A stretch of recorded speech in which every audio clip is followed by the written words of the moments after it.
Mga masters, okay lang po bang wag niyong skip ang mga ads sa aking mga videos? Salamat po talaga mga masters sa solid na pagsuporta po sa akin. Yon, what's up mga masters? Nandito na naman tayo sa panibagong araw, panibagong kabanata na naman ang pagsasama-samahan natin ngayon guys. Magandang gabi mga masters, bali ngayon po ay 4 na videos po ma-upload ko po sa aking YouTube channel. Tama nga mga masters, 4 na videos nga po ang ma-upload ko po.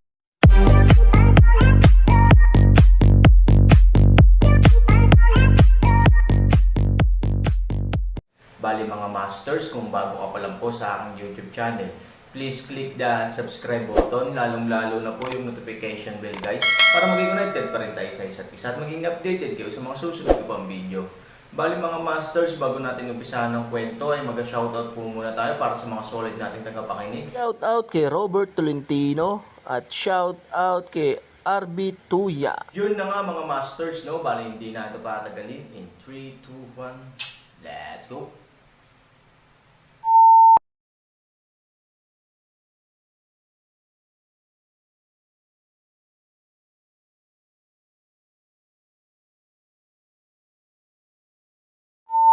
Kabanata 2606 hanggang 2610.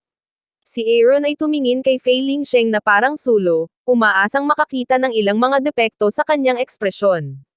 Ngunit hindi man lang natinag ang mga mata ni Fei Lingsheng. Hindi naman siya nagsinungaling. Kung patuloy kang magdududa sa akin, mas mabuting hanapin si Yi Qingshan sa lalong madaling panahon. Gusto niyang makuha si Shengli kapag nahuli niya ang kapatid mo, para hindi siya masaktan pansamantala. Sabi ni Furlongson. Shifu, ang nakatatandang martial sister ay hindi payag na mahuli, kaya gusto niyang makipag-away sa kanya. Hindi ko alam kung ano ang nangyayari ngayon. Hanapin ang nakatatandang martial sister ng mabilis, sabi ni Huang Xiaoyong. Lumingon si Aaron kay Huang Xiaoyong at sinabing, manatili ka rito para magpahinga. Kapag maayos ka na, magkakaroon ka ng 3,000 kaso. Huwag kang manatili sa Imperial Court. Ayokong maging hawakan ka muli. Panipi. By the way, isama mo si Zontai Liuyo at hayaan mo siyang sumama sayo. Bagamat hindi naiintindihan ni Huang Xiaoyong ang sitwasyon sa korte ng Imperial, at hindi niya alam kung ano ang nangyari sa pagitan ng Aaron at Emperor Zun, para sa kanya, ang mga salita ni Aaron ay mga imperial na utos, kaya kailangan na lang niyang sundin ang sinabi ni Aaron. Master, kailangan mong iligtas ang iyong tiyahin.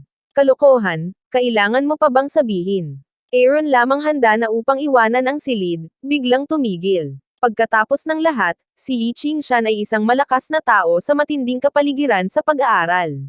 Kung gusto niyang iligtas ang mga tao sa kanyang mga kamay, kailangan niyang panatilihing ligtas si Jiang Yingying, na mahirap pa rin para sa Aaron. Sinabi mo kay Yi Qingshan ang tungkol sa pagmamayari ko ng Shengli. Sabi ng Aaron. Nabanggit nga ito ni Fei Lingsheng sa harap ni Yi Qingshan, ngunit hindi niya inaasahan na may ganoong plano si Yi Qingshan. Ngayon binanggit iyon ni Aaron, naunawaan ni Fei Lingsheng ang gustong sabihin ni Aaron. Don't worry, I'll go with you. Since I have my responsibility, I won't sit back and ignore it.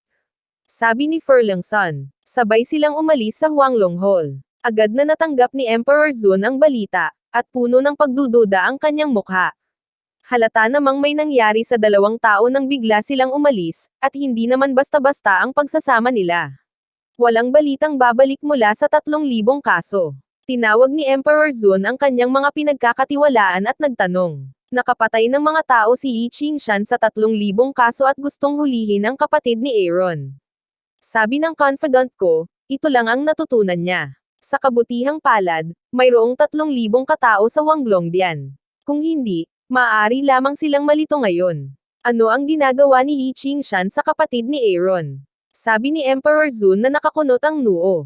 Hindi masyadong alam ng mga pinagkakatiwalaan ko ang dahilan, kaya nasabi lang nila, ang mga taong ipinadala namin ay binibigyang pansin ang bagay na ito, at naniniwala ako na kung may bagong sitwasyon, ay report nila ito sa lalong madaling panahon.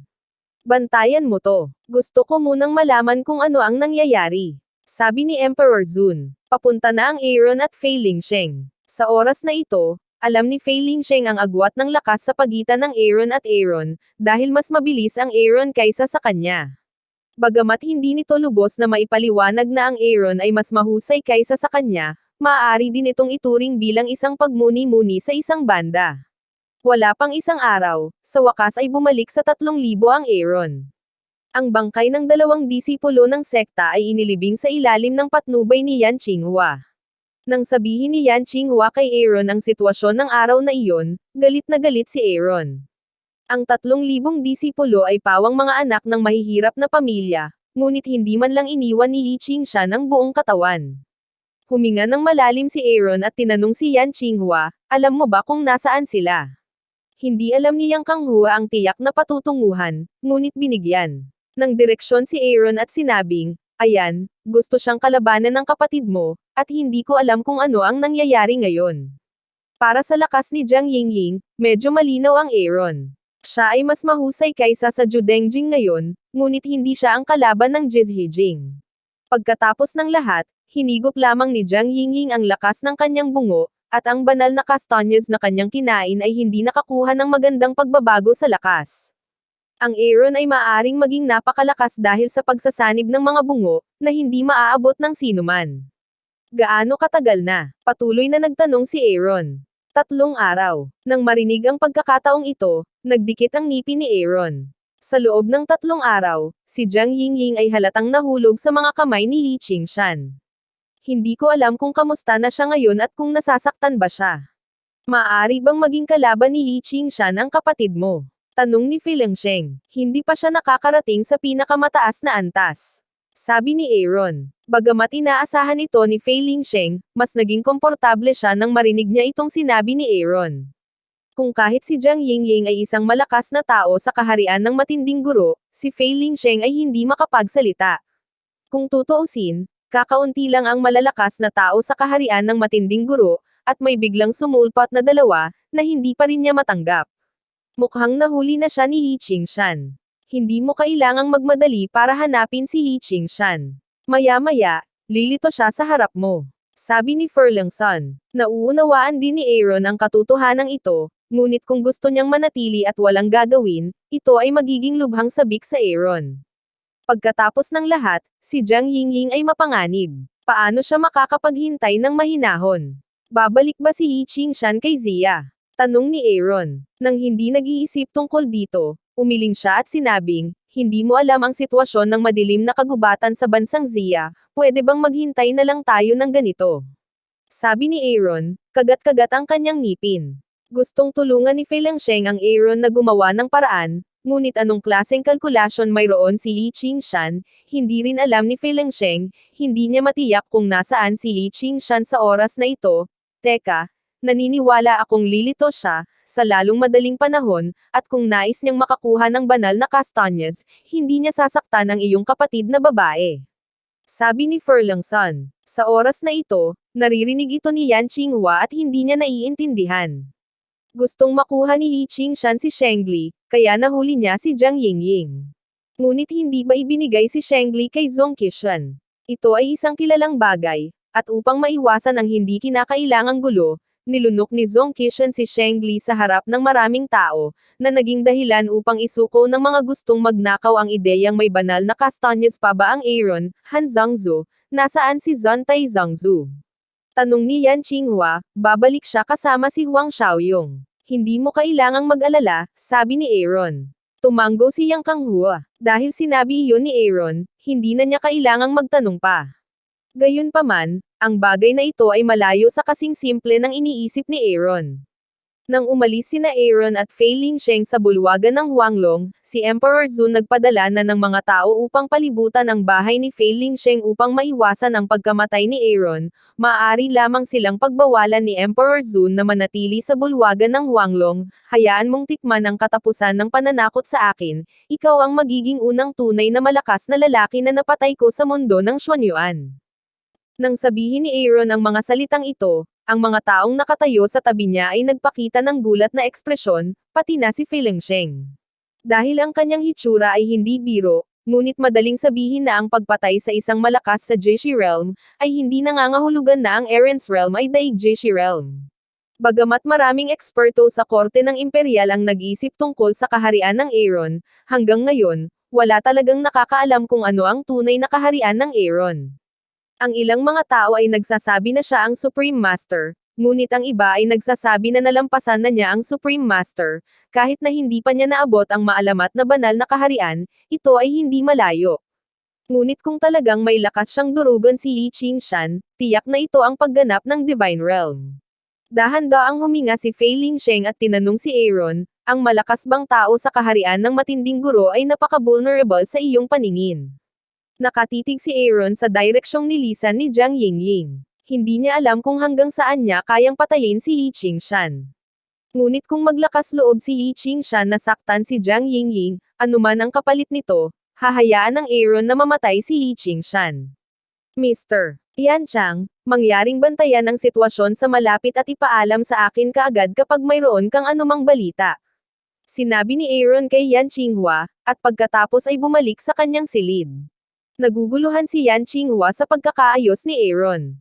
Pagkatapos ng lahat, ito ay 3,000 zang at ang kanyang teritoryo. Bakit niya ibinigay ang bagay na ito sa isang tagalabas na tulad niya? Han Zhangzhou, ano ang ibig sabihin nito? Tanong ni Yan Qinghua kay Fei Lingsheng. Sa oras na ito, hindi alam ni Yan Qinghua ang tunay na pagkakakilanlan ni Fei Lingsheng. Kung hindi, wala siyang lakas ng loob na makipag-usap kay Fei Lingsheng. Sa kasalukuyan, walang sino mang karapat-dapat sa kanyang pagtitiwala sa 3,000 kaso. Lahat ng matatanda dito ay ipinadala ni Emperor Zun. Ipinaliwanag ni Fei Lingsheng na tanging sina Huang Xiaoyong at Jiang Yingying lamang ang makakapagpapaniwala sa Aaron. Ngayon ay hindi alam ang kinaroroonan ni Jiang Yingying, at si Huang Xiaoyong ay nagpapagaling pa rin sa bulwagan ng Huanglong, kaya hindi maaaring hayaan ng Aaron na tumulong si Yan Qinghua. Ngunit may isang bagay na hindi masyadong naiintindihan ni Fei Lingsheng. Sa oras na ito, bakit bumalik si Aaron sa kanyang silid? Hindi ba't mas nakakapanatag ang tingin niya sa malapit na sitwasyon? Yan Asul at Puti nodded, napakasaya sa puso. Aaron hindi naniniwala sa ibang mga tao, ngunit naniniwala sa kanya, ito ipaalam Yan Asul at Puti ilusyon na siya at Aaron mas malapit. Noong una, ang Yang Kanghua ay may ilang paghanga sa Aaron, ngunit ngayon ang sitwasyong ito ay natural kung ano ang natutuwang makita ni Yang Kanghua. Kapag Fei Lingsheng natagpuan Yan Asul at Puting bulaklak na katutuwang ngiti, sa puso ang ilang mga walang magawa, ang lalaking ito, ay kaya mangyaring kababaihan tulad nito. Hindi lang Yang Kanghua, kundi pati na rin si Zhontai Liuyo, ang pinuno ng Ethereal Clan, ang tingin sa kanyang mga mata sa Aaron ay mayroon ding ganoong kahulugan. Bumalik sa silid, inilabas ni Aaron ang buto ng binti na nakuha niya kamakailan.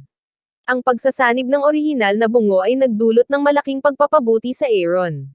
Kung gusto niyang magkaroon ng 100% kumpiyansa sa pagharap kay Yi Qingshan, kailangang isama ng Aaron ang buto ng binti na ito, upang magkaroon ng mas malakas na lakas ang Aaron. Hindi ito ginawa ni Han Sanchen noon dahil natatakot siya sa ilang mga negatibong epekto, kaya hindi siya nang ahas na gawin ito. Ngunit ngayon, walang pagpipilian ang Aaron. Nahuli ni Yi Qingshan si Jiang Yingying, at ililigtas pa rin niya ito. Ito ang pangako niya kay Ting sa pag-alis niya. Ayaw niyang mawalan ng anak ang kawawang babaeng ito.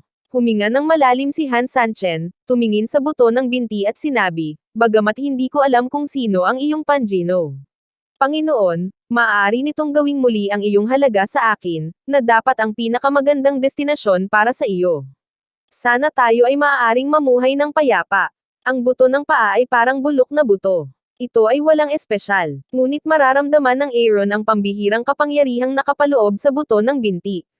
Pagkatapos niyang iturok ang sariling lakas sa buto ng binti, malaki ang pinagbago ng buto ng binti. Fade Decade, inilalantad ang kulay ng jade, at naglalabas ng malakas na pagbabago-bago ng enerhiya. Aaron eyebrows isang coagulation, isipin sa simula nakuha niya ang bungo, walang ganoong pagbabago-bago ng enerhiya, hindi masasabi ang enerhiya ng buto ng binti na ito, kahit na mas malakas kaysa sa bungo. Sana kayanin ko ang lakas mo. Sa mga salitang ito, ang Aaron ay umaangkop sa kanyang buto sa kanyang binti. Kapag nagsimulang maghalo ang dalawang puwersa, dahan-daang natutunaw ang buto ng binti sa katawan ni Aaron. Sa prosesong ito, natikman ni Aaron ang hindi masabi-sabing sakit, tulad ng pagkawala ng tindi ng sakit. Sa kasamaang palad, ngayon Aaron, ay hindi kaya madaling mawalan ng malay, kaya maaari lamang niyang tiisin ang sakit ng bone fusion. Ngunit sa mahabang panahon, lumalakas at lumakas ang sakit, parang may hawak na mapurol na instrumento, unti-unting tumutusok sa kanyang katawan. Sa oras na ito, nasa isip niya ang hitsura ng Cloud City sa Aaron. Iniisip niya sina Ivory at Han Nayan, na kayang suportahan ang Aaron para harapin ang anumang sitwasyon. Ang sakit lang ay wala. Hanggat makikita mo silang muli, ang Aaron ay maaaring magpatuloy kahit na siya ay nagdurusa mula sa 18 palapag ng impyerno. Hindi isang simpleng bagay ang harapin ang ganitong uri ng sakit kapag ikaw ay may malay. Ngunit ngayon ang Aaron ay nakangiti at nanginginig sa malamig na pawis, na hindi nakakaapekto sa kanyang pananabik na bumalik sa lupa.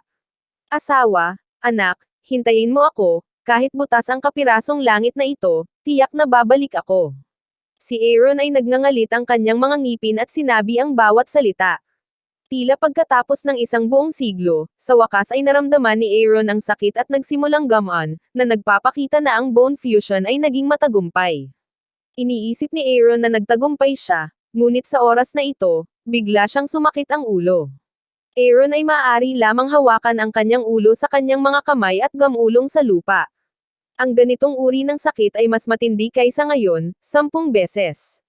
100 beses. Kahit 1,000 beses. Napakalungkot ni Han Sanchen na gusto niyang malaman ang kanyang buhay, ngunit ang larawan ni Han Nayan na nakangiti sa kanya ay patuloy na kumikislap sa kanyang isipan. Alam ni Han Sanchen na hindi siya maaaring mamatay, kung hindi ay mawawalan ng asawa si Ivory, at mawawalan ng ama si Han Nayan. Ito ay isang bagay na hindi niya matanggap. Halika, bumalik ka. Nakikita ko kung gaano kasakit ang maaari mong dalhin sa akin. Kung hindi ko kayang tiisin ang sakit na ito, ayoko maging Aaron. Aaron, nakabaluktot sa lupa, nanginginig ng husto, at ang kanyang buong katawan ay lumiit na parang bola. Sa oras na ito, ang kanyang ulo at mga binti na pinagsama sa kanyang mga buto ng binti ay konektado sa nakikitang enerhiya. Hindi nakita ni Han Sanchen ang eksenang ito, ngunit naramdaman niya ito na ang dalawang buto ay pagmamayari, na dapat ay gumawa ng ilang espesyal na epekto. Yun na nga mga masters, no? Bali panibagong kabanata na naman yung natapos natin ngayong gabi. Muli, maraming salamat po talaga sa walang sawang suporta po sa aking YouTube channel na talagang inaabangan niyo po ang bawat upload ko po. Bali mga masters, magkita-kita ulit po tayo bukas ng gabi at ngayon po ay magpapaalam po muna tayo. Bali mga masters, bye-bye!